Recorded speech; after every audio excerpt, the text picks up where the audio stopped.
Welcome to my channel. நம்ம இன்றைக்கி ரொம்பவே டேஸ்டியான மாங்காய் ஊறுகாய் எப்படி செய்கிறதுன்னு பார்க்கலாமா? நான் பார்த்திங்கன்னா 2 மாங்காய் எடுத்திருக்கேன். இது ரொம்பவே பார்த்திங்கன்னா ரொம்ப புளிப்பாகவும் இல்லாமல் இனிப்பாகவும் இல்லாமல் மீடியமாக இருக்கும்.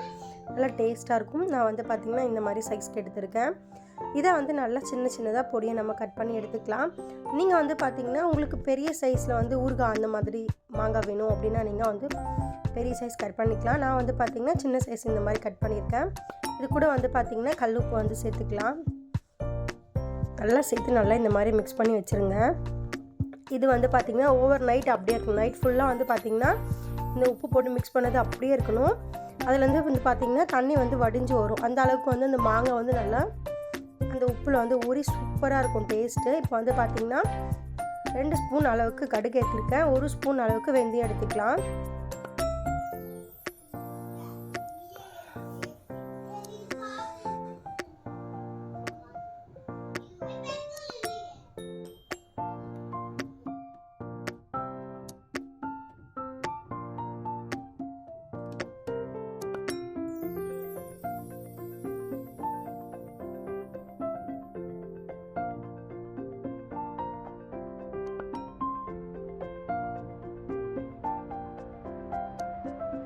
நல்லா பார்த்திங்கன்னா இந்த மாதிரி ரெண்டும் நல்லா கடுகு பார்த்திங்கன்னா நல்லா இந்த மாதிரி பொரிஞ்சு வரணும்.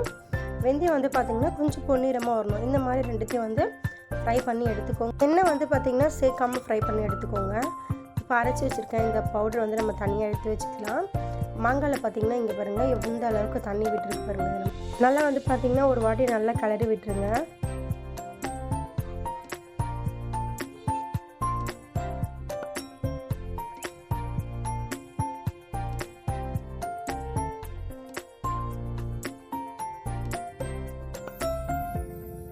இப்போ பார்த்திங்கன்னா இது கூட குழம்பு மஞ்சத்தூள் நம்ம 1 ஸ்பூன் அளவுக்கு சேர்த்துக்கலாம். காரத்துக்கு ஏற்ற மாதிரி பார்த்திங்கன்னா மிளகாத்தூள் சேர்த்துக்கோங்க. நான் பார்த்திங்கன்னா ஒரு 3 ஸ்பூன் அளவுக்கு கார மிளகாத்தூள் சேர்த்துருக்கேன். நீங்கள் காஷ்மீரி சில்லி பவுடர் சேர்க்கறதுனாலும் சேர்க்கலாம். நல்லா கலரும் கொடுக்கும். ரொம்ப சூப்பராக இருக்கும் அது பார்க்கவும். நல்லா இந்த மாதிரி கலரி விட்டுருங்க. இப்போ பார்த்திங்கன்னா 150 ml அளவுக்கு பார்த்திங்கன்னா நான் நல்லெண்ணெய் எடுத்திருக்கேன்.